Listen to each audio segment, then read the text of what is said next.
I am Veronica Aguilar from the Mixtec people in what we now call Mexico. I'm part of the cultural survival staff. Just a few housekeeping items before we get started. This event is being live streamed on Cultural Survival's Facebook page and YouTube page, and it's been recorded and will be posted on cs.org. Interpretation is available in Spanish. Please click on the globe icon on the bottom navigation bar to choose your language. Hay interpretación disponible en español. Para acceder, haga clic en el icono del mundo en la parte inferior de la pantalla para elegir español. Questions and answers will take place at the very end of the presentations if time permits. Please use question and answers function to ask your questions.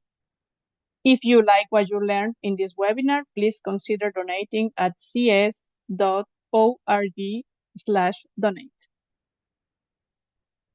For those who are with us for the first time, I would like to introduce Cultural Survival, the organization hosting this webinar today.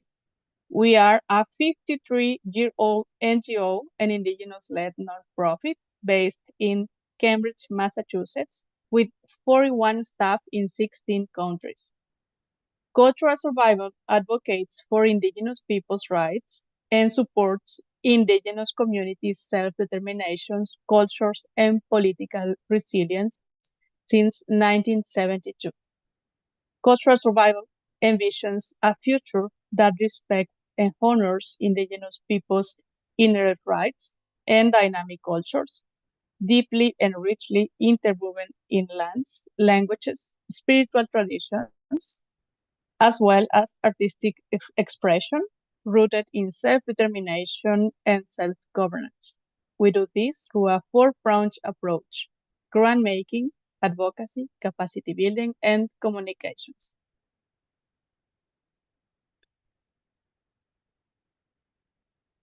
For us as an organization, it is important to show the wonderful stories of those who represent their culture through different fields.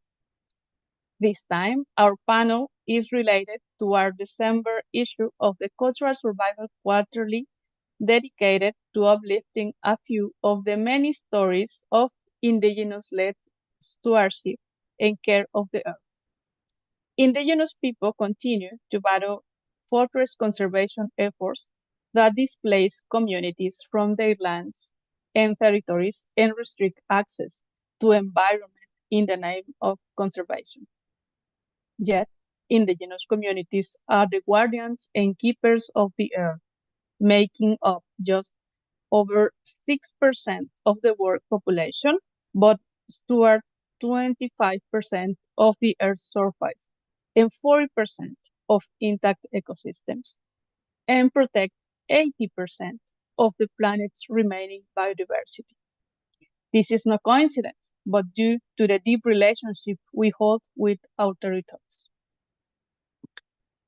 I want to introduce our panelists who have all contributed stories to our latest edition of the Cultural Survival Quarterly magazine. I will start with Hartman Dietz, Mashpee Wampanoag. He has been active in environmental and cultural stewardship for over 20 years. This stewardship is based on his spiritual foundation in his native traditions that value the earth as a living being. Hartman is also returning to his work with the Wampanoag Language Reclamation Program as a student and teacher. Hartman is a traditional artist as well as a singer and dancer, having shown his art in galleries and performed for audiences from coast to coast across the U.S. He is currently engaged with advocacy work for the Charles River Watershed Association, advocated for the health and restoration of the Charles River, and other campaigns around native right to access waterways. He is currently a cultural survival Indigenous writer in residence. Welcome, Hartman. Leslie Jansen Koikoi is an Indigenous lawyer who supports different Indigenous communities around their land and resource rights. She is head of Indigenous Peoples and Local Communities Resource Rights at Yama International, a nonprofit organization that supports meaningful conservation work for the well-being of the planet and its people, with a focus on Indigenous peoples' rights to community-based natural resource management in Africa, especially Southern Africa. Lesler is a former Indigenous expert member of the African Commission's Working Group on Indigenous Peoples in Africa. Thank you, Leslie, for joining us today. Seyaru Kwingumu, aka Say, co-director and co-founder of Ofrenda Abunda. Say is a founding member of the Arhuaco community of Sekun along with his wife, children, and a handful of other families. They lived high up in the mountains of Colombia's Sierra Nevada de Santa Marta and felt called to join an effort proposed by the Mamos to create new communities in 2008, just outside of the Arhuaco Reservation, as part of their strategy to recuperate and regenerate more ancestral territory. Say directs Seikun's New Community Association. He is a teacher at Seikun's Arhuaco Elementary School and an icon and Spanish translator. Welcome, Sei. Now, Christina Mormoruni. She is Métis and Sardo, the co-founder and director of Indigenous-led. She has 30 years of applied experience from the Arctic to the Antarctic, leading campaigns and designing bicultural conservation strategies for nonprofit foundations and individual donors. She also serves as the founder and principal of the Terramar Collective, which provides strategic advice to foundations and nonprofits interested in Indigenous-led conservation and the protection of bicultural diversity. She says she is mildly obsessed with restoring 30,000 buffalo to North America. Thank you, Christina. Well, thank you all. Thank you to our public who is connected to this webinar. I would like us to start with a brief presentation of the personal story of our partners. So I'm going to ask our panelists to introduce themselves, adding more information to what I mentioned and maybe talking about their personal stories. So can we start with Hartman, please? Kui Kwasim. Good morning. Nataswis Hartman. Nutamas Masipiat ka Nin Masipi Wampana ka.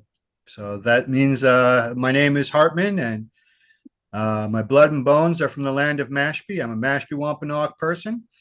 I've been able to write with Cultural Survival for the past year on this Writers Fellowship, and I've really enjoyed being able to take part in working with this organization. It's an organization I've admired for a long time, but it's one of a number of hats I wear. I have not been able to be as active in the Wampanoag language reclamation program recently as I had hoped, but it's one that's near and dear to my heart. As well, I work with Charles River Watershed Association, and we are, as an organization, moving to figure out how to better engage with Indigenous people and advocacy for the river. It's been traditionally a wealthy and white organization, so this is something that I'm happy to see them take on the initiative to making some of these changes, and I'm a part of those changes being made. But I spent my life really sort of seeking out knowledge about my traditional Wampanoag culture and history. And then as I gained that knowledge, it was extremely beneficial in my life and and how I moved through this world. And I sought to share it with other people in hopes that that what has helped me so much might also help these other folks. Um, it's a worldview that demands of us that we act and speak on behalf of not only our fellow human beings but the rest of life on this planet, whether it's our animal relatives like the deer or the turkey or the herring that we eat and live and depend upon, or animals like hawks and eagles that we don't eat, but we appreciate them being here, or the plant life like the medicine plants, the trees, the corn, the beans, the squash. These things too are our relatives. So this worldview demands of us that we have to take care of these things as our relatives, and so I seek to advocate for that as an understanding for all human beings and all of life on this planet, because the Western way of thinking that we've been locked in for so long, that has dominated the world that we live in, is one that seeks to extract, destroy, monetize, and capitalize on all of this. And if we continue down this path, there will be nothing left but money, and that won't do any of us any good. So I'm here to share what I can, what I've learned, what's helped me, and hopes that it might also help some of you all. Thanks for having me. Thank you, Hartman. Very important remarks. Now we can continue with lesler. Good day, everybody. Thank you, Veronica. What a great pleasure this is to be part of Cultural Survival. As our previous colleague just spoke, I too am a great admirer of cultural survival, and I just admire how you stand in solidarity with our indigenous communities, especially in Africa. We appreciate your work this side as well. As mentioned, I'm part of the Khoikhoi indigenous community. I'm at the tip of Africa, the southernmost tip of Africa, called South Africa, Afrika du Sud. It was usually mentioned in historical times. And I'm part of the community that was forcibly labeled colored. And we had a forced assimilation. And after apartheid, we have now been on a journey to find out who we are and how we sort of went through an extreme indigenization process where we lost our identity, our language, our culture, our connection to our resources, and we had to rediscover that.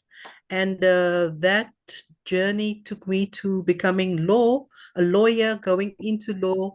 It took me to the University of Arizona, where I met the most amazing faculty that has really shaped my mind around Indigenous rights.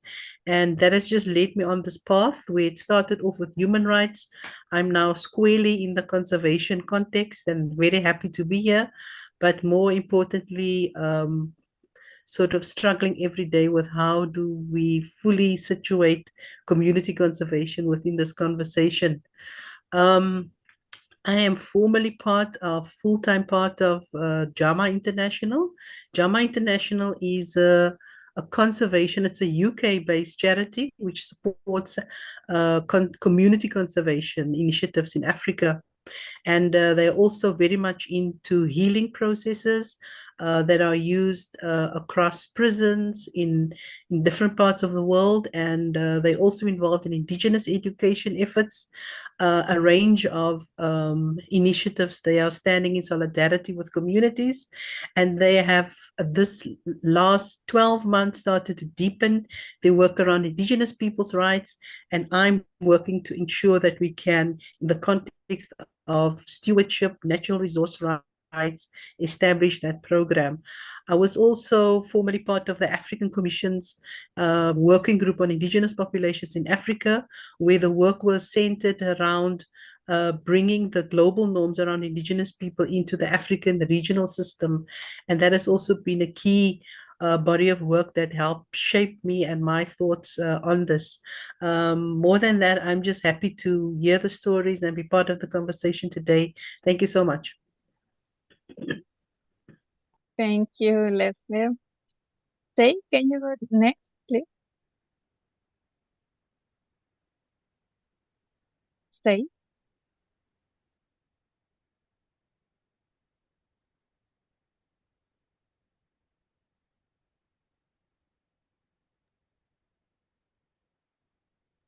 Sí, muy buenos días.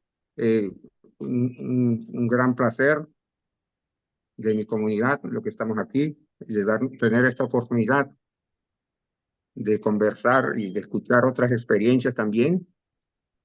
Y les cuento, estamos desde el territorio ancestral Arhuaco. Mi nombre es Searupingum. Pertenezco a la etnia Arhuaca. Vivimos en la Sierra Nevada de Santa Marta, parte norte de Colombia, que es un sistema montañoso independiente, donde tiene casi todos los climas y toda la biodiversidad que existe. Nosotros milenariamente o históricamente decimos somos originarios de aquí, somos originarios de la Sierra Nevada, nacimos allí, surgimos de allí. Por hechos históricos nos vimos desplazados de nuestro territorio, pero nuestros grandes líderes, que son los mamos, los líderes espirituales, siempre nos decían que mientras el indígena, en este caso los arhuacos, no perdamos esta conexión espiritual con nuestra madre tierra, podíamos enfrentar esos retos.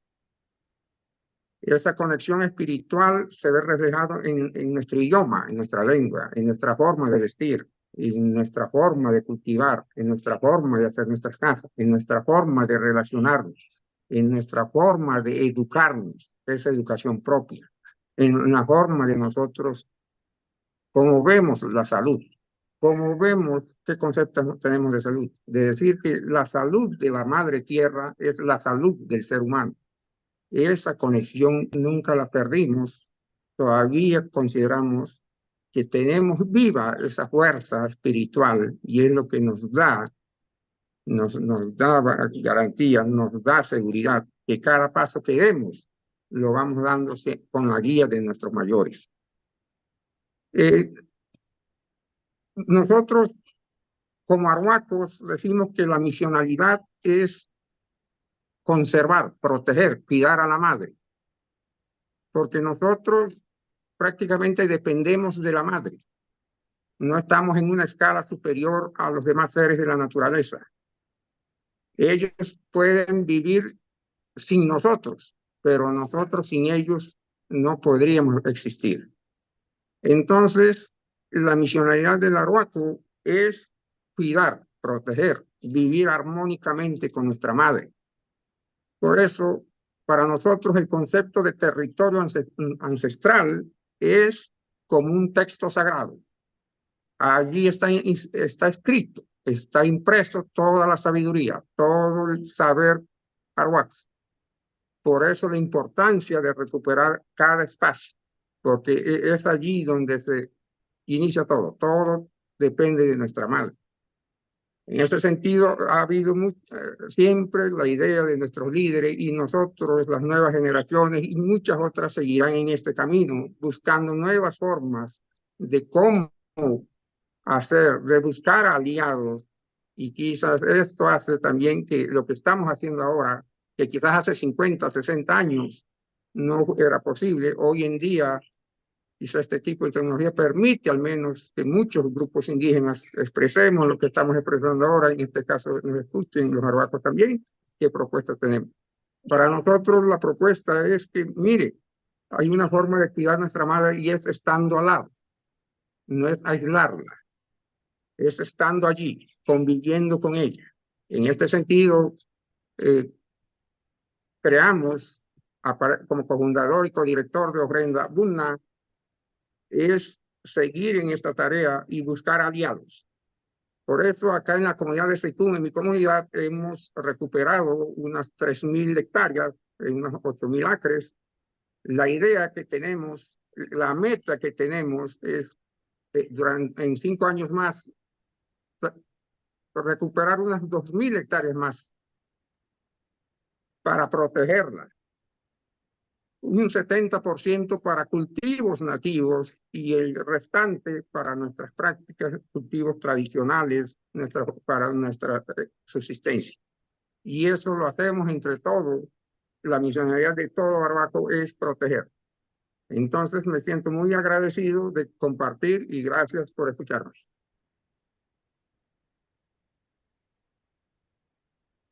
Thank you, Say. Can we continue with Christina? Morning, everyone.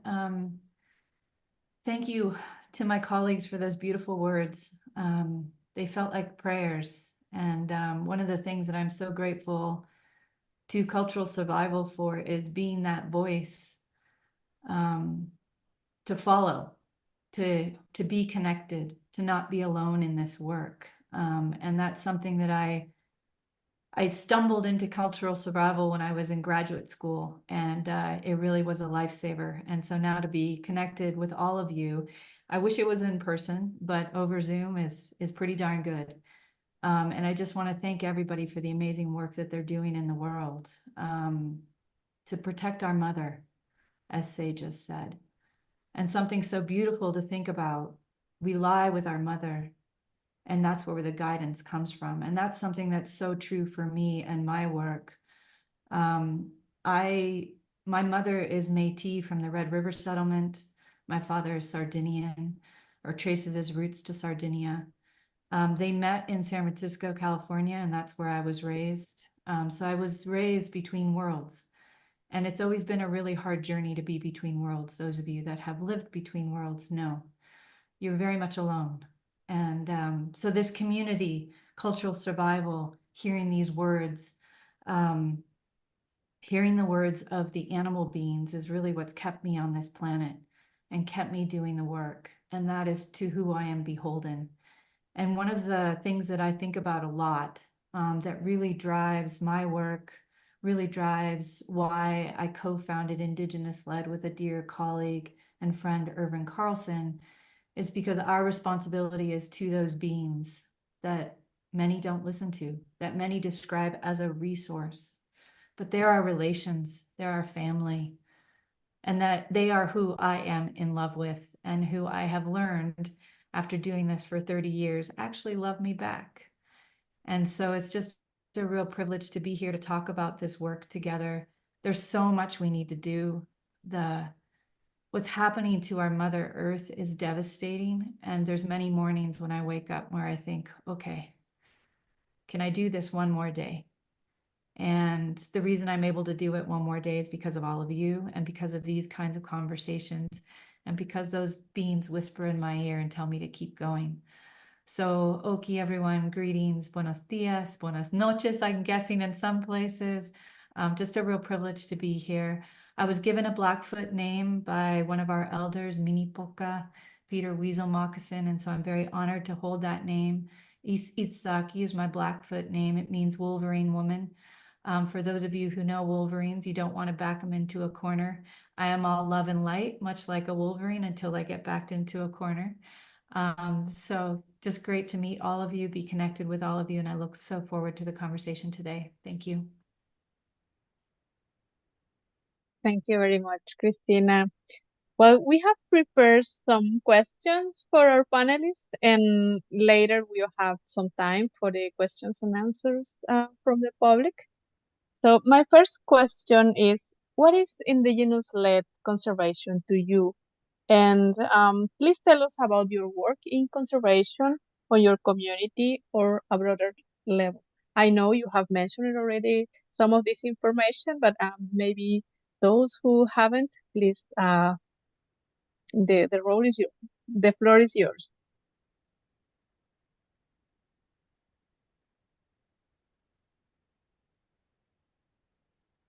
Maybe we can start with Hartman, okay? Indigenous-led conservation. It's one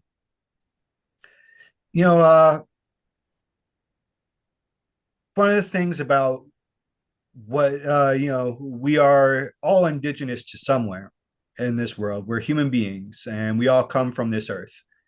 But there's a distinction between indigenous people as we frame it today and other people who've ended up disconnected from the lands that they come from. And I think that what is really important is that ongoing connection of this lasting relationship between indigenous people who've been rooted in a place for generations and generations, thousands and thousands of years, to truly know a place, a part of the earth, and the different things and different animals and different parts that all interact and make this a unique and special place.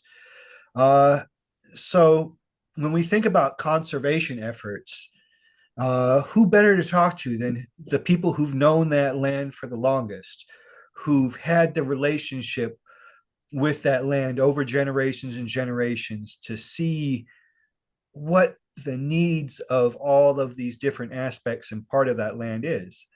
And that's what it truly is, because when folks have uprooted and put themselves into different relationships in different parts of the world, a lot of times they lose track of that long-term sense of what the land needs, of what the animal communities need, of what the plant communities need. And it's not to say that the folks can't participate and folks can't take part, but to understand that there are groups and communities of people that have this knowledge, that have this understanding. It's important to be able to know when to lead and when to follow. And I think that the colonial mindset and the Western mindset has a real problem with putting in effort where they can't be the leaders, to be able to take a back seat and to follow. And we've gotten ourselves into a situation where this sort of blind, short-sighted,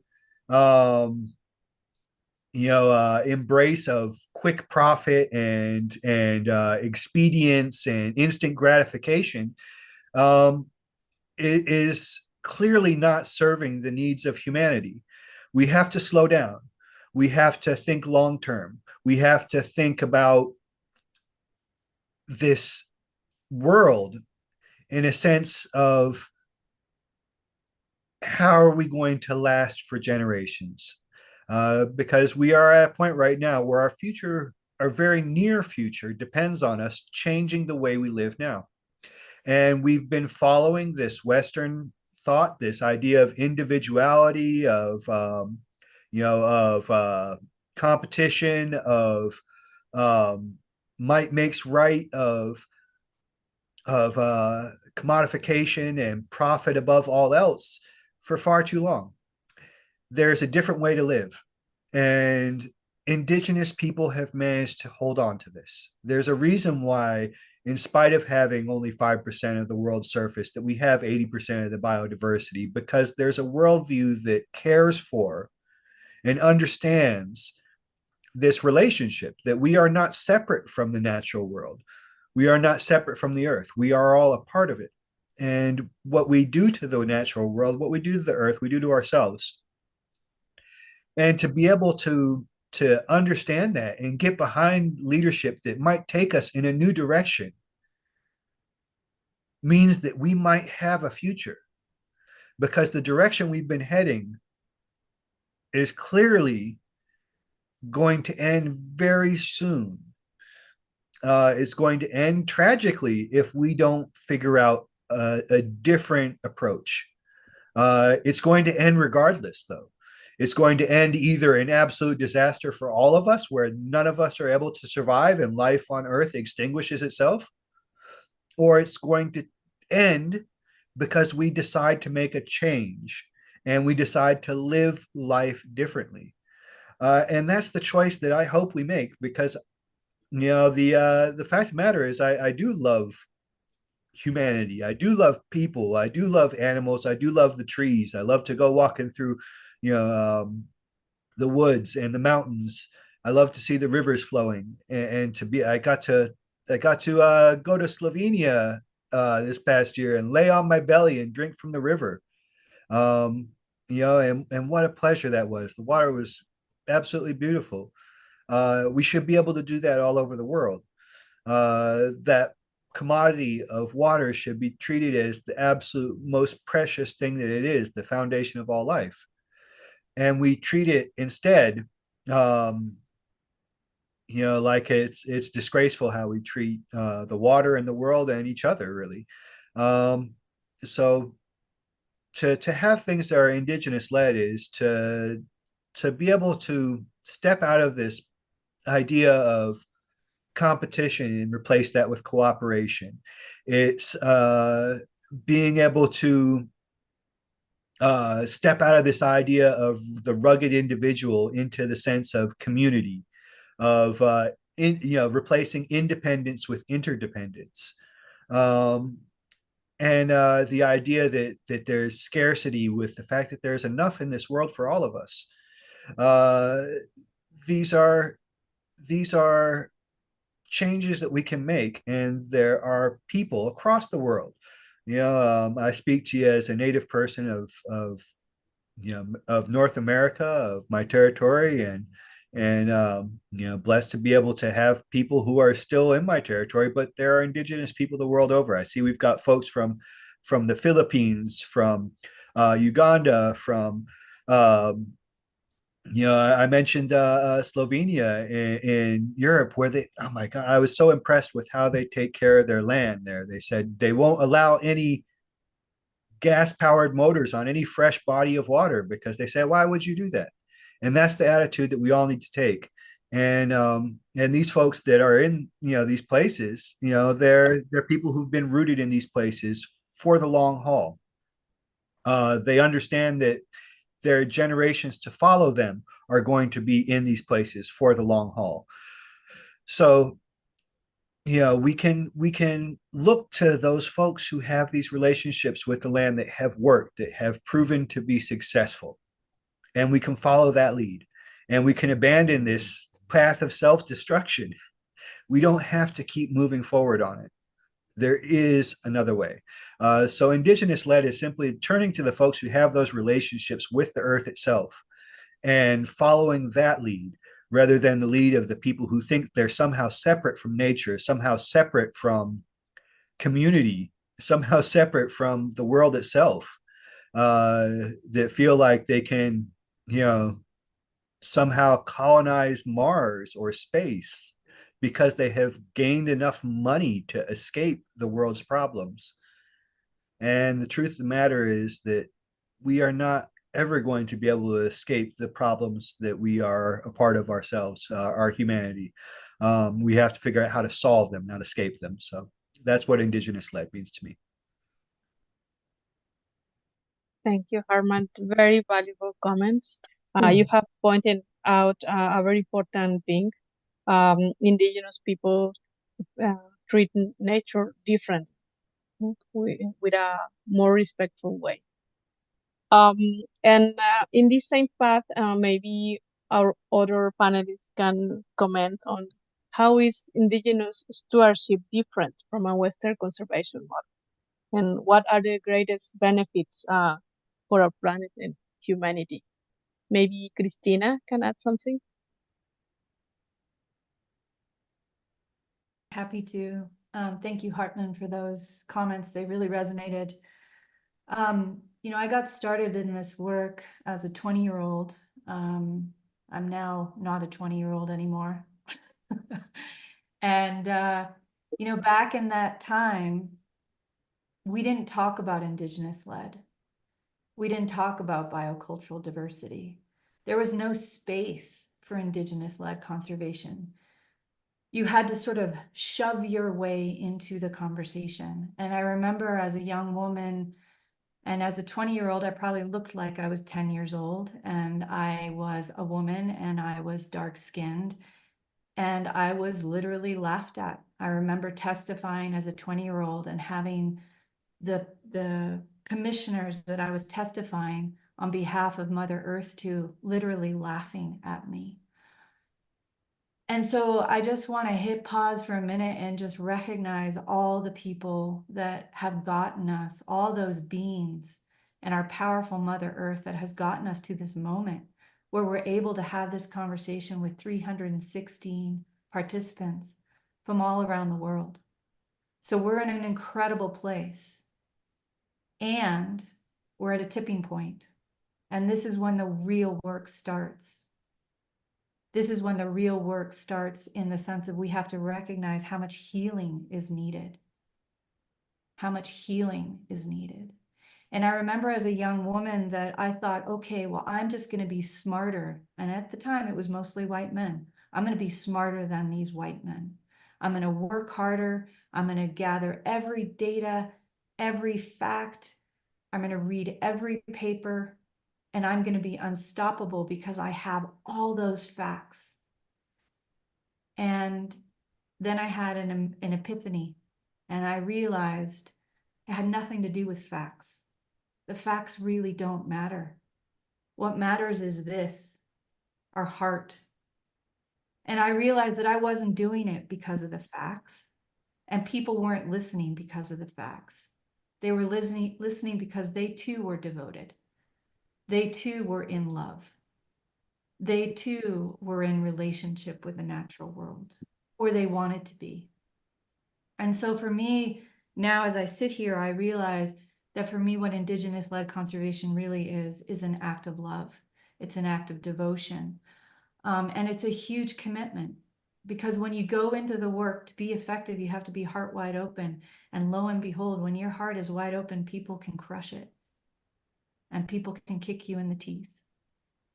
And that happens. That happens a lot, because really what we are in is a crisis. And it's absolutely a biodiversity crisis. Those facts are heart-rending, right? 1 million species gone. We don't even know how many species we're losing. Relatives, our relatives, we're losing them. They are dying. They are gone. Their wisdom is gone. These places, this land, we're losing it. It's being destroyed. And so, yes, it's a biodiversity crisis. Yes, it's a climate crisis.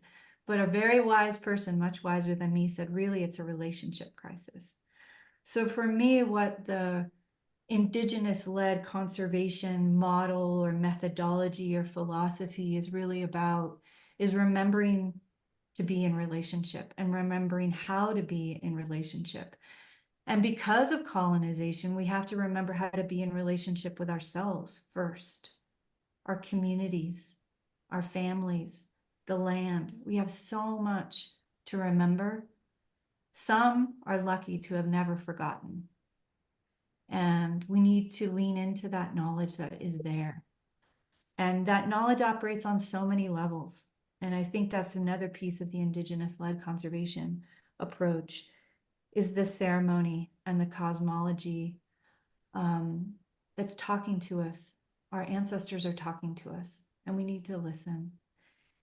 And so one of the last things I just want to say is part of the reason we founded, Irvin Carlson and I founded Indigenous-led, and part of the reason that is in all caps, and if it could be 8,000 font, it would be, is there's just a recognition that the moment we're living in right now, there's a power struggle, and we're trying to create a new paradigm. And in that place, that interstitial place that we're in, it is a bit of a fight. And you can fight with love, and you can devote yourself to healing. And we need to build that voice, that Indigenous voice, amplify it, elevate it, celebrate it, so that at some point in time, maybe this won't be a power struggle. Maybe it can just be a love relationship. So I think the Indigenous-led conservation approach is so different from Western conservation on so many levels. But at its root, it's a value system that's very different. Ours is relational, respect, reciprocity, reconciliation. And I think the Western conservation approach is very extractive, very domineering, as Hartman said so well. So yeah, it's all about love, I guess, in my mind. Thank you. Thank you, Christina. Would you like to add something about this different relationship with nature, mainly about what Christina mentioned about the act of love in this indigenous relation to nature?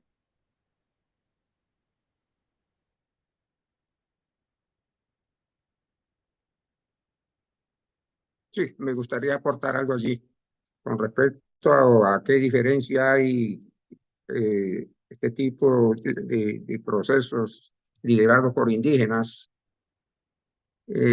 Comparto mucho lo que dicen nuestros compañeros del amor, del entendimiento, del comprender, de esa relación recíproca, de que ella me brinda, yo le brindo, y ese nivel de respeto con la madre naturaleza. Desde allí ya hay una gran diferencia de cómo lideramos los indígenas esta relación y defendemos esa relación con nuestra madre.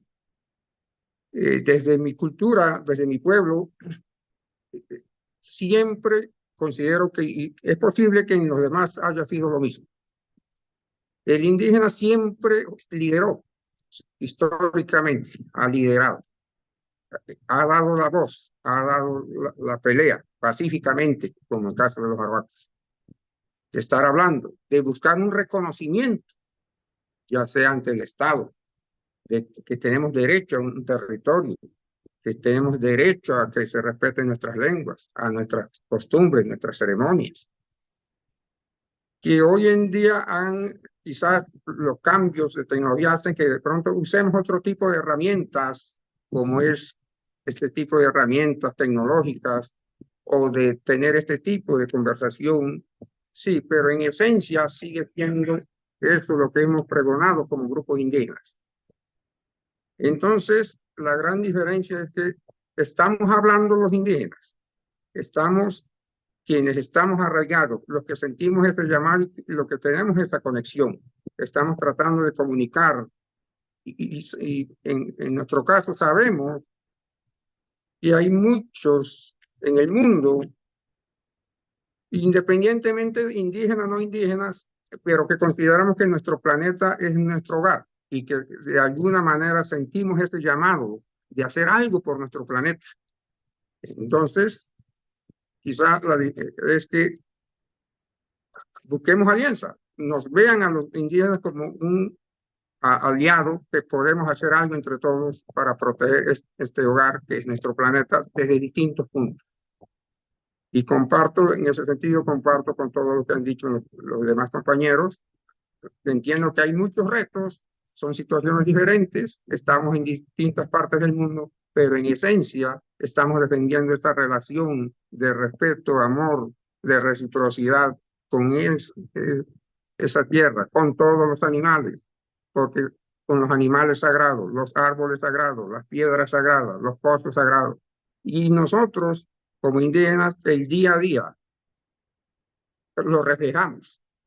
Nuestra actitud es de ese respeto. Siempre debe ser así y es un legado que todos debemos hacer como arhuacos. Muchas gracias.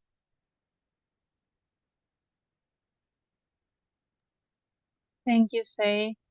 Now, I would like Leslie to tell us a little about how Khoi people practice stewardship of the land and the nature. Thank you, Veronica. How Indigenous stewardship practice it? It's a very interesting question. The Khoi peoples were historically nomadic pastoralists. It's well documented that they really were medicine people. They at the time they had what would be considered extreme wealth today.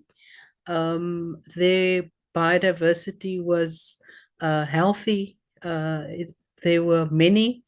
It was, I would call them that they were good governors of the earth and the biodiversity on it. That's the history that we have. Some tend to say it's a romantic. I don't think it's romantic at all.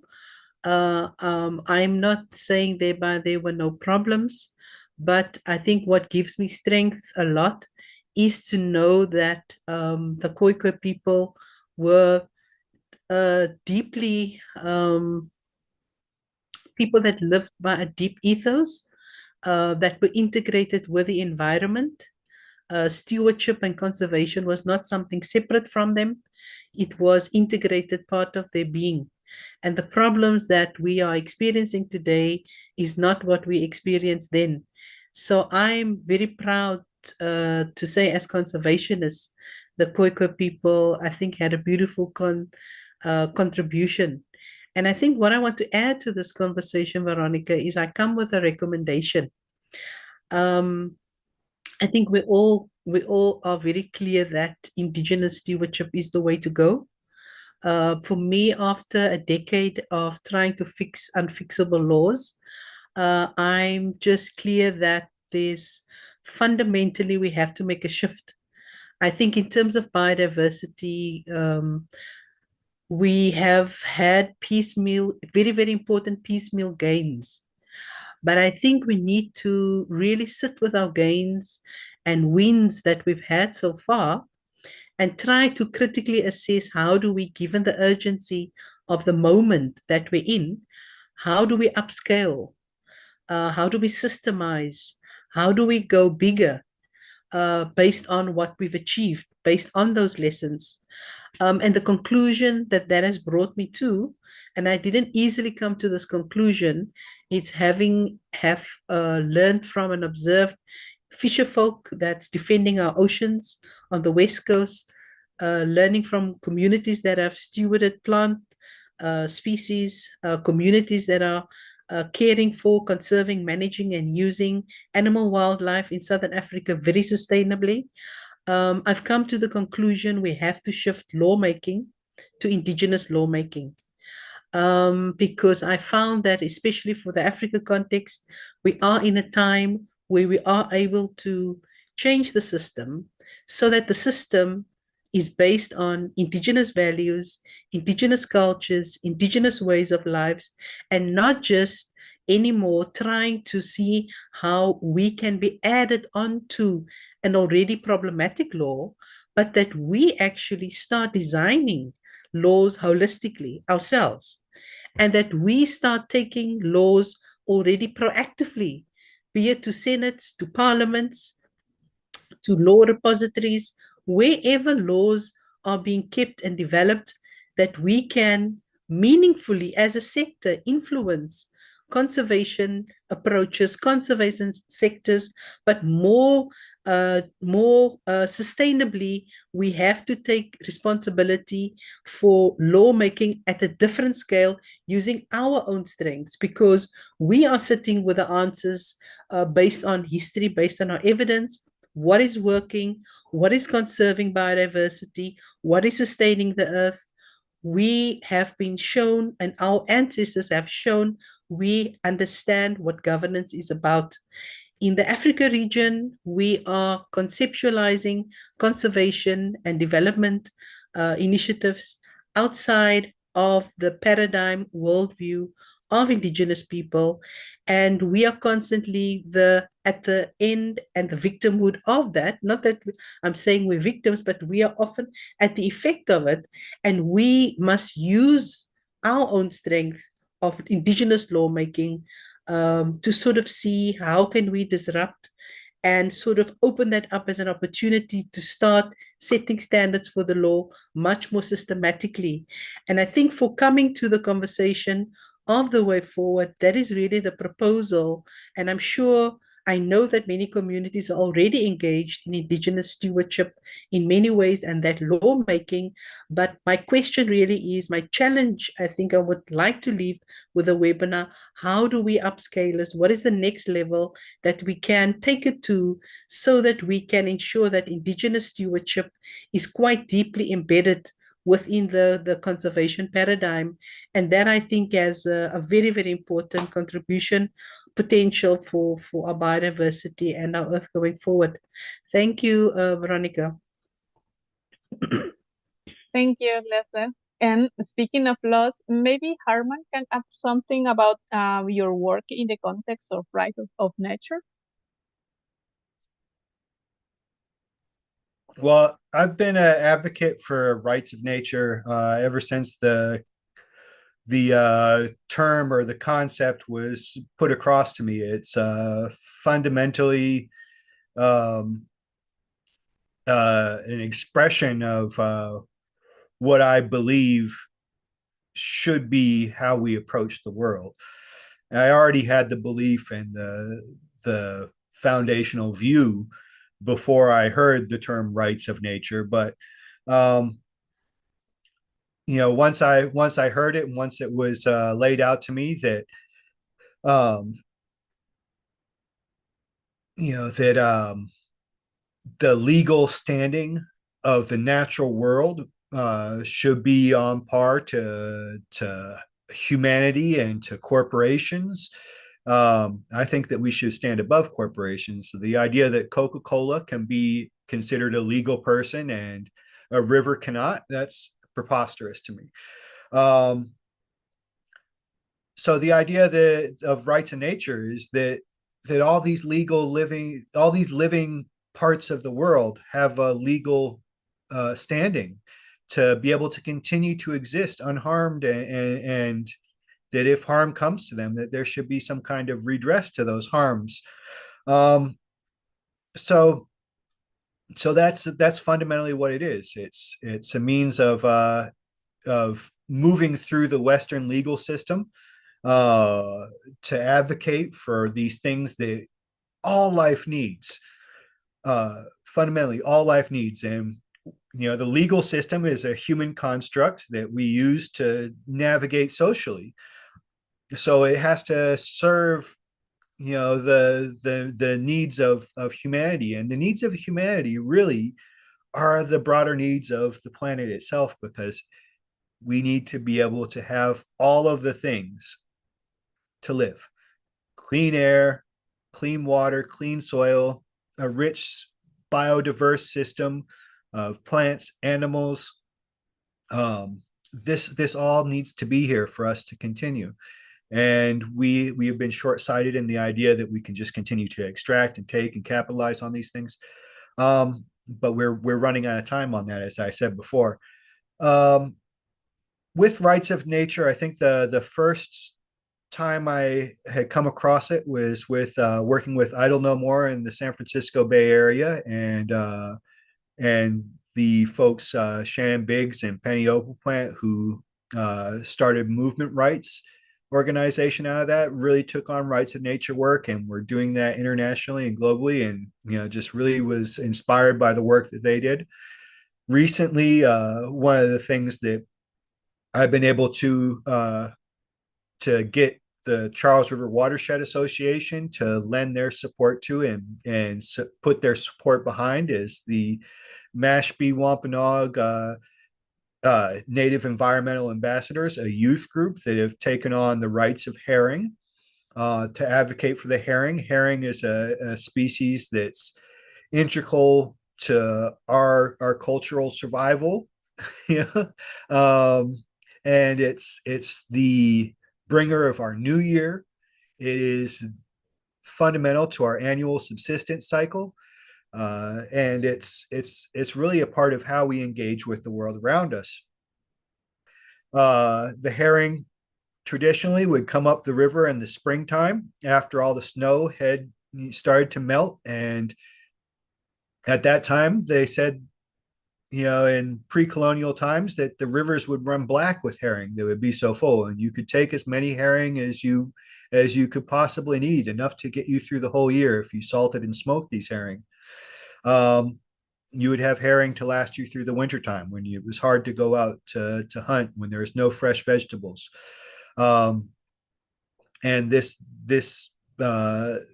food source would be there for you.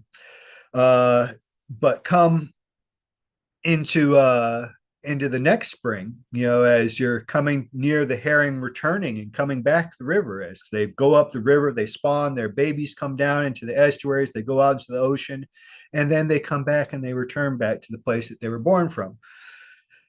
And just with that return, as well as the return of our year, our new cycle of the year, and the herring that you had from the year before, salted and smoked, once you started to take the fresh herring and the new herring, you had these herring that were, the old herring, and you could use that to feed the earth, because the earth gets hungry too. The earth itself is a living being, as we see it. And you would have to feed that earth, because you take from that earth, just like you take from the herring. You have to put cornmeal into the water to feed the herring, because you take from the herring. You have to have that back and forth. And you have to have that back and forth with the land, because the land also grows your corn. It grows your it grows your squash, it grows your beans, it grows your vegetables. So you have to feed the earth too. And in that, you get to start your planting, and that planting becomes the beginning of your next year. And it's important to give back to all of these things because it's a relationship, as I said before, this idea that we are in relation with all of these beings. We can't simply just take and take and take. We have to give back to bring balance to those relationships. And that is something that's been, deeply neglected in this world because it seems to be a one-way thing.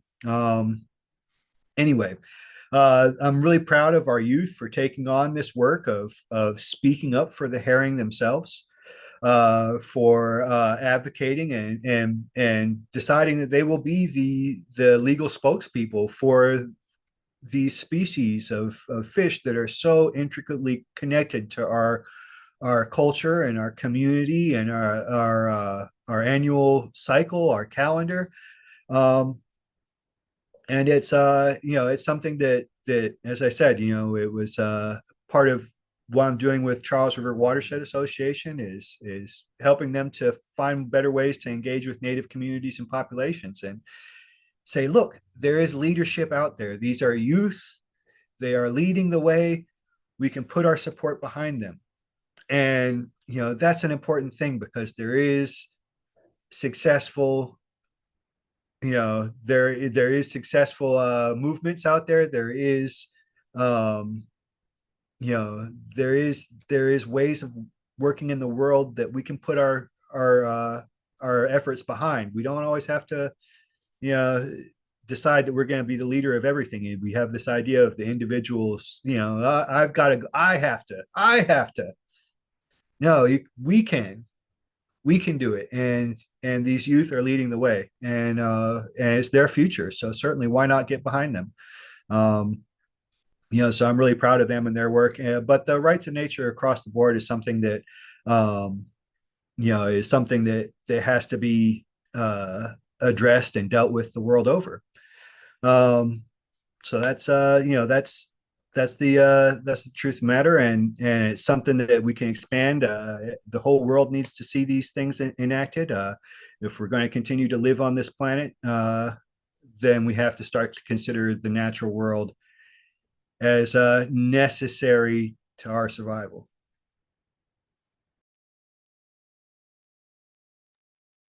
Thank you very much, Hartman. Say, you mentioned about your reclaiming of your ancestral territories. Why did you choose to buy your land back rather than try to reclaim your ancestral territories through the legal system? Would you add some comments on this?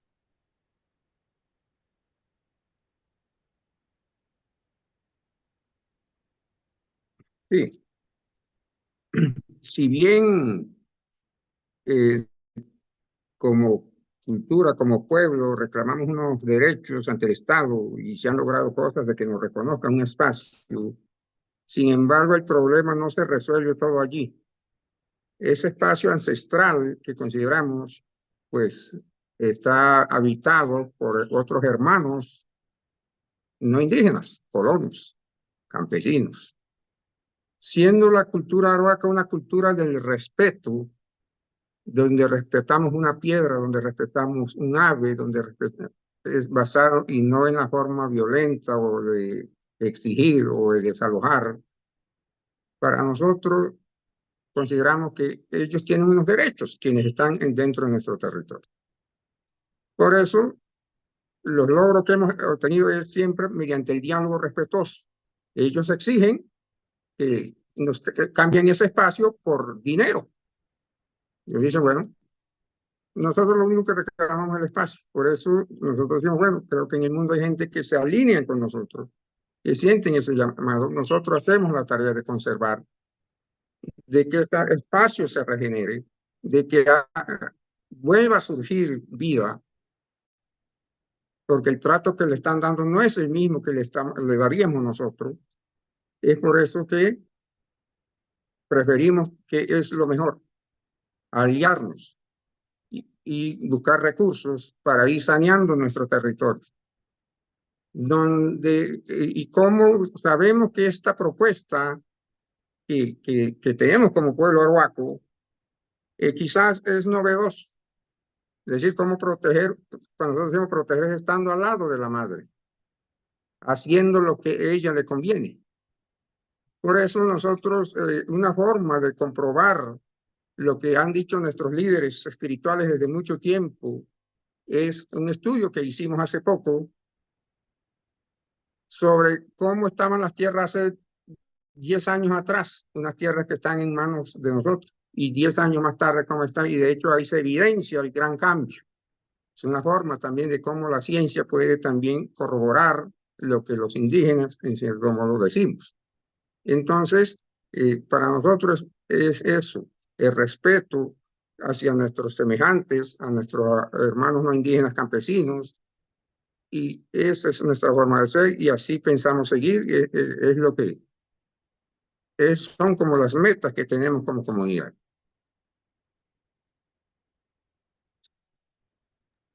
Thank you, Say, for this clarification. Now I have a question for Leslie.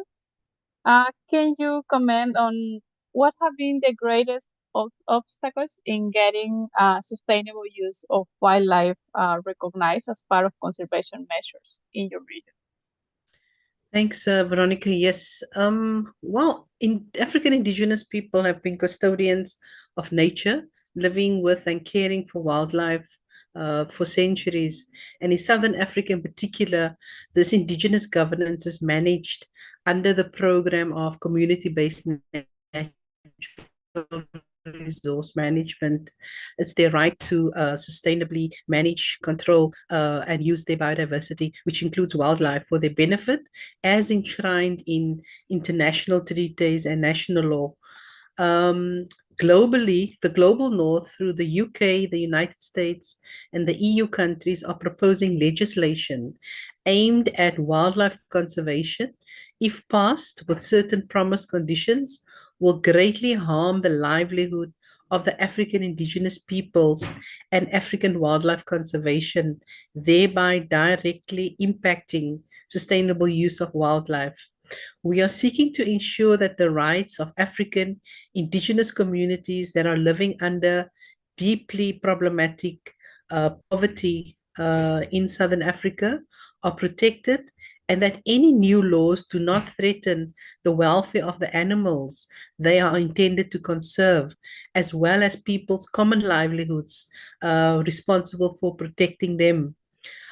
These often marginalized poor communities need revenue to be able to sustain their community conservation efforts, and a major source of their income for this endeavor is through tourism hunting.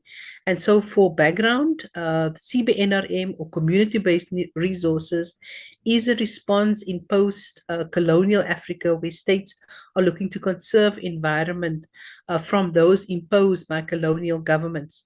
The colonial approach, such as fortress conservation, displaced people, and those living in rural areas were prevented from using their resources in traditional ways. And so this means customary hunters were labeled as poachers, and all in wildlife, whether it occurred in parks or beyond, was considered government property. So CBNRM was thereby a means to grant rights to wildlife for communities living on communal land, similarly as done on private land. And so CBNRM has become a major part of conservation for countries such as Namibia, Botswana, Zambia, and Zimbabwe, where these communities are situated. The New York State has proposed a Big Five African Trophies Act, preventing the importation of trophies from legal hunting of black and white rhino, elephant, lion, leopard, and giraffe. Additionally, the US Fish and Wildlife Service released the African 4D proposed rule for comment, which imposes restrictions and requirements for African countries to meet in order to allow the import of elephant trophies into the US. So some of these requirements are difficult for African government agencies to meet with their current budgets, thus impacting Indigenous people directly as they rely on that income produced from elephant hunting in tourism. And that is important because Southern Africa is known for its key wildlife species, for our biodiversity conservation. It's a global attraction, and and it's a system that is very well regulated in Southern Africa. And we need partners in the global north to call out their policymakers who are developing these laws without the FPIC of African Indigenous peoples, and potentially impacting not only the people, but also the biodiversity. And that's our biggest direct obstacle, Veronica, that we are facing in regards to sustainable use of wildlife. Thank you. Thank you, Leslie. Christina, I have a question for you. What is next for the Blackfeet Nations Buffalo program? What are your priorities now at Indigenous-led? Thanks for that question, Veronica. Maybe before I answer the question, just something that I'm sitting with based on what Leslie brought in and Hartman around the rights of nature and the legal constructs and scaling. Something that I've just been sitting with is I worked quite a bit in what is now known as Canada, and it was very interesting to see how sacred law has actually been brought into policy and legal constructs.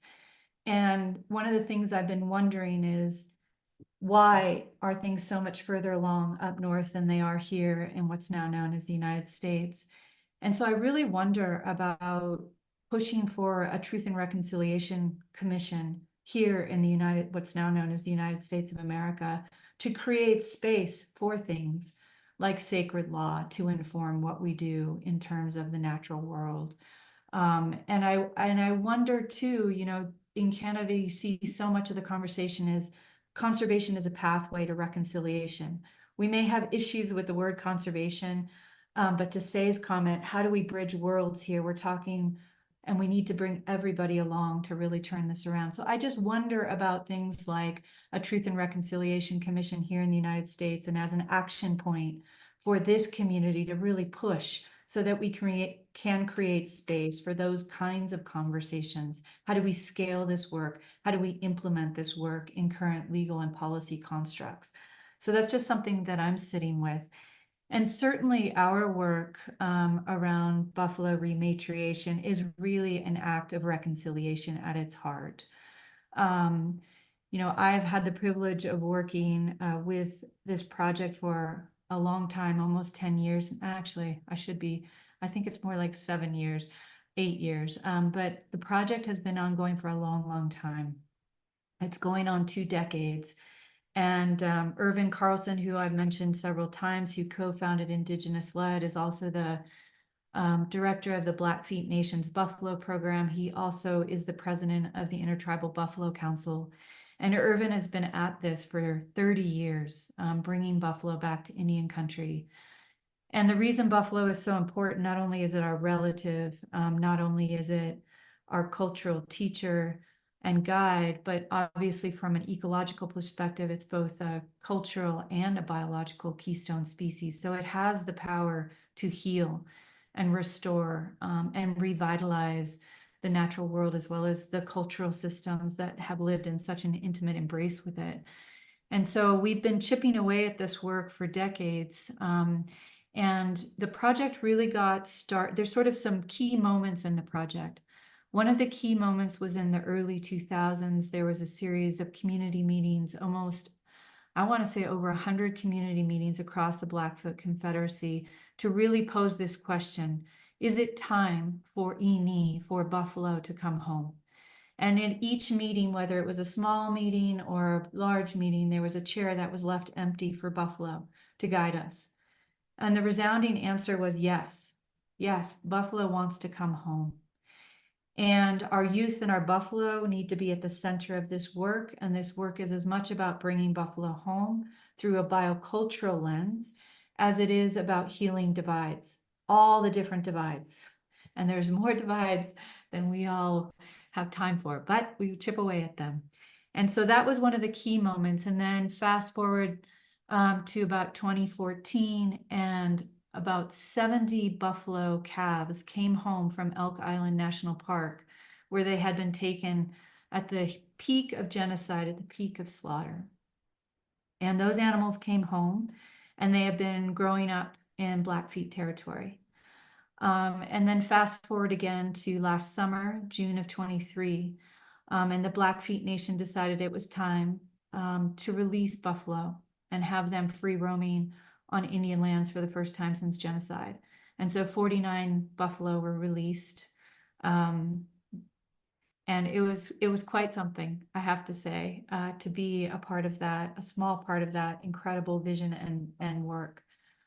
But as I spoke to earlier, you know, this is an incredible achievement, an incredible vision of the Blackfeet Nation and the larger Blackfoot Confederacy put into action. But this is when the real work begins. This is when you see all the fault lines and all the fissures that living in a colonized world creates in each and every one of us. And so now the real work of leaning in and creating the space for reconciliation and healing and bringing those buffalo home and keeping them safe begins. And so our hope is that we will actually be able to continue the work of releasing the herd and do all the healing work around that, have our youth out front. And so much of our work at Indigenous-led is really centered in holding up the Indigenous science, the Indigenous knowledge that we know is needed to make sure these animals in the landscape heals and is safe. There's a whole bunch of policy and legal work. You know, that truth and reconciliation work is very critical, and we really want to work towards that, as well as at the very gritty state level, working to make sure there's good policy for our buffalo relatives. Tons of storytelling, tons of celebration and ceremony. So everything that the Indigenous ways teach us about the holistic approach to healing and reconciliation and celebrating our relatives in the land. So thanks for that opportunity to speak about the work. Thank you for this wide explanation, Christina. And you mentioned some issues with the conservation work. And we have a question from the public related to this, and maybe you can answer it. It says, I'm confused by using this word conservation in English, what it means to conserve. But indigenous living is not to conserve, but to live with the earth. Can we clarify this word? That is a riddle that I wrestle with all the time. I remember one of the early bodies of work that I did was presenting to a group of funders, non-native funders, and I said, there is no word for conservation in any indigenous language that I know. Why would we need to be told to conserve our relatives? We're in relationship with them. And so I struggle with that word to this day. I think Say said something really powerful, which is we need to bring everybody together though, right? We need to all connect. And if someone speaks English, I need to try and meet that, right? I need to try and build those bridges. That's what my elders have told me, that we have to build bridges. We have to heal these divides. So sometimes we default to these languages, these words that don't really resonate, that don't really make sense, that are inadequate. And I guess that's why in part I think about the language of the heart, that is a language that doesn't need words. And so if we can connect in heart, maybe we can get past these barricades that are words. The other thing I've been sitting with is, you know, all of us that are doing Indigenous-led work are really doing work of decolonization. We're doing work of indigenizing, whether it's conservation or philanthropy or fill in the blank. And I think one of the things we have to recognize is that work is an active process. It's an ongoing process. It's a process of listening and learning with humility, with respect. And so we need to respect everyone. And there is a risk in just focusing on words that we're tokenizing this work.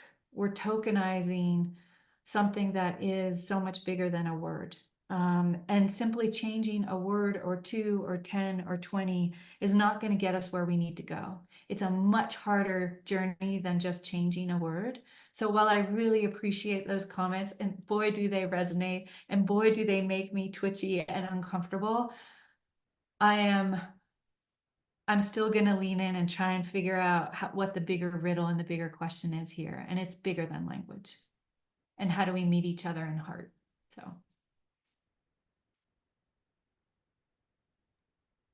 Thank you, Christina. And it's often mentioned that language is connected to our view of the world, our way of living. And in this sense, we have a question from the public. They ask, do you think that, this question maybe Say can help us. Do you think that when losing these indigenous knowledge systems, the future of the planet will be put at risk? How can we strengthen these systems? Please, Say, can you answer? Ahora que están hablando del lenguaje, voy a tratar de explicar, quizás desconozco la mentalidad de la inmensa mayoría del mundo, pero los que nos da aliento o lo que nos da cierta sensación de que hay que entender que el indígena, siempre hemos hablado de esto, nosotros hablamos de leyes ancestrales. Entendemos que hoy en día hay una gran preocupación por lo que nuestro planeta nos está comunicando, nuestra casa. ¿Qué está sucediendo? Si preguntamos a nuestros mayores de cualquier parte del mundo cómo fue hace 20, 30 o 50 años atrás, el cambio climático, cómo se está comportando las lluvias, qué está sucediendo con las cosechas, qué está sucediendo con los animales, esa vida, esas leyes que le dan vida a la naturaleza, esos grandes desastres. Entonces, yo considero que desde allí ya podemos crear una línea de decir, mire, nosotros desde acá podemos aportar una forma de cómo convivir, podemos compartirlo al menos, de decir, mire, son distintos miradas, son distintas formas de cómo los pueblos indígenas, en este caso desde aquí, desde Seicún, decir, mire, es una forma de relacionarnos con la tierra que quizás puede contribuir si eso lo adentramos. De que tomemos conciencia de que cualquier elemento que tengamos, estemos donde estemos, proviene de la madre tierra. Nosotros tratamos de coger lo mínimo, es decir, en forma natural, lo que ella nos da en forma natural, sin transformar. Pero cualquier transformación que se haga sigue viniendo de la madre tierra. Yo creo que eso es la apuesta que le hacemos, de poder compartir al menos, de cómo habemos muchos grupos indígenas en el mundo, y los que estamos aquí creo que somos una parte, y estamos hablando casi el mismo lenguaje de cómo relacionarnos con la tierra de una forma respetuosa. Comparto con todos cuando dicen que quizás se ha perdido esa conexión. Nos consideramos aislados a la naturaleza cuando nosotros somos un elemento más. Somos parte de esa naturaleza, de esa vida, que empezó a cambiar desde cuándo. Desde cuándo empezó a cambiar esa relación con la madre tierra, y la vemos como un objeto aparte de nosotros, como si nosotros fuéramos aislados de esa vida, que somos parte de esa vida, y como un animal es incluso hasta más importante que nosotros como seres humanos. Así es nuestra forma de ver. Y es el planteamiento que uno haría de poder compartirlo, de tratar de decir, mira, los animales nos enseñan, el canto de un ave nos enseña, la naturaleza diariamente nos está enviando mensajes. ¿Cómo explicar eso? Quizás es como complicado, pero yo creo que eso es parte de nuestros aportes, que podríamos darlo con personas que en algún momento sienten esa inquietud de decir qué hacer, qué poder hacer.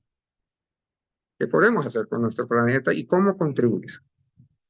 Pero como decía, bueno, la cuestión es cómo comunicarnos y hacer ese puente con el resto de comunidades a nivel internacional, con gente que pueden sentir ese llamado y podamos concretar algo que podemos hacer. Nosotros como arhuacos garantizamos que nosotros como misión, desde que nacemos, la misionalidad es cuidar, con el respeto hacia la madre y tome lo necesario, solamente tome lo necesario y ofréndalo, devuélvale. Así como te da, tú tienes que devolver, tienes que convivir.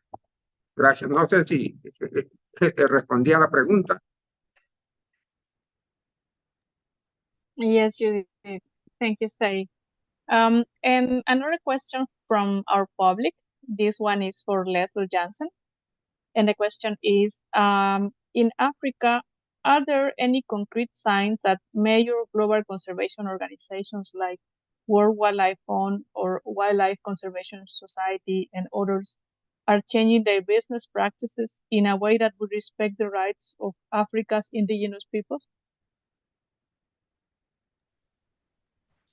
If I'm understanding the question, Veronica, the question is, are there organizations that are changing towards good practices or better practices in the conservation context? Yeah. I think the first thing I would say is definitely yes, they are. Instead of saying, it's big organizations, I'm going to say it's the people, indigenous people of Africa and the local communities in Africa who are firstly through their way of life. And as I've heard earlier today, very correctly, that it's not something separate from what people are doing. It's integrated. It's part of who these communities are. Definitely, communities are very, very engaged. Communities are building local organizations and institutions that supports what we would say as conservation, biodiversity conservation. Communities are organized in regional networks. 2 years ago, we had the Big Africa APAC conference, where we had over 300 local national organizations involved in conservation in Africa, where we came together and we came up with a collective statement around conservation in Africa. And our conclusion of the conference, if I sum it up in one sentence, is that we are nature. And we were very clear that people and biodiversity's rights, that is what it's about, and that people cannot be, human rights cannot be sacrificed at any point if biodiversity conservation is going to be successful in Africa. So if I was to answer that, there are many key regional, sub-regional, and local organizations, Veronica, that are doing amazing things in the biodiversity conservation sector, very much integrating communities and conservation as it should be. Thank you.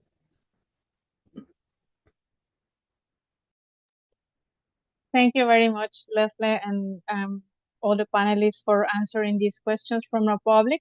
And we have one last question that I would like all of you to briefly respond. What needs to happen for Indigenous people to be supported in their stewardship road? Maybe we can start with Hartman.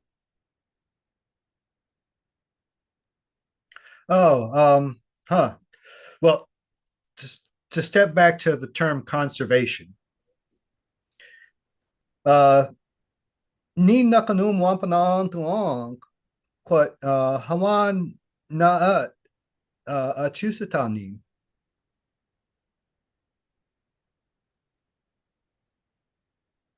Right? And we have to sometimes default to the common language that we all can share and speak to. So we have to use these terms. They are colonizers' language. Spanish is a colonizer's language. English is a colonizer's language. But they are the ones that have spread out around the world. So we use these. I can speak to you in Wampanoag, but what good would that do? Because you won't understand any of it. So we have to use the ones that are actually going to make us the best understood. So sometimes we get trapped into these things. It shouldn't be such a point of contention that we can't have a conversation because we're using this common language that so many people understand. You know, you know, another thing I've sort of been seeing in the feed is just sort of this idea, you know, that keeps coming up, and there's somebody who's really pressing a point of you know, that we have to completely abandon eating animals. But you know, this comes from an idea of hierarchy where we've got, you know, white men at the top, and then white women, and you know, and brown men, and then everybody else, and then animals, and then plants way down here. And that's a hierarchical thinking. You know, when I think about corn and I think about trees, I've cut down trees. I've cut down old trees, and I think of them as my relatives too. And I go and I cut down a tree. I make my prayers for it. I make my prayers because I'm taking a life that has children, that has cares, that has, you know, that has desires, that has emotions and fears. Western science is catching up to this. They understand now that plants feel pain, that plants send water and nutrients to the stumps of trees of their relatives, that they have fear when somebody approaches them with a match. They don't have faces and they don't have eyes, so they're different from us, but we have to be able to reach beyond the things that separate us and make us different from other life. It's all just as valuable. The tree's life is just as valuable as my own. And that's fundamentally what we have to start looking at the world as. Not as that, you know, somehow there's one above the other, or some lives are more valuable than others. Because we are all in this together. And, you know, anyways, those are a couple things. What was the question for right now, though? What needs to happen for Indigenous people to be supported in their stewardship roles? I think that we all need to sort of step into ourselves and really look at the world as, you know, as a whole thing, like I was just saying, you know, that we aren't separate. We are not separate from each other. We are not separate from the natural world. We are not separate from this earth. And if we can do that, that's truly indigenous understanding. And we are all indigenous to this world. We all come from this world. I have not yet met a Martian yet. I have not met anybody from Venus yet. The day I do, you know, I'm sure it will make the news. But until then, we are all indigenous to this earth, and we got to start behaving as if this earth that we come from is truly our mother, and that we have to take care of it. If we can do that, if we can make that shift as a society, then we'll be all right. Thank you, Hartman. Well, we have very little time. Maybe we can close with Christina and with some conclusion or a comment to this question. I think Hartman really nailed it. You know, we're all in this together, and I think it's an incredible moment in time. And there's lots of work to be done. And if all of us were to lean in together, I think we can really continue to move the needle. One of the things that I sit with a lot is how important doing our own work is, and healing ourselves so that we can be as healthy and whole as possible. And all the teachings that I have been given, all the directions that I've gotten, is that it starts with my own heart, but it's going to take all of us. It's absolutely going to take every single one of us to turn this around. And all the teachings say, if we just make it Indigenous-led, we will fail our mother. Those are the teachings I have. So in order to be able to meet everyone where they are, I have to be able to meet myself, the shadow and the light. So just my own my own little journey. But just thank you to everyone. Just want to say it's been a really rich conversation. I look forward to everyone staying in touch. I put my contact details in the chat and look forward to all of us leaning in together. Thank you, Christina. And Sadie, maybe you can um, tell us your last words for this conversation. Just 1 minute, please.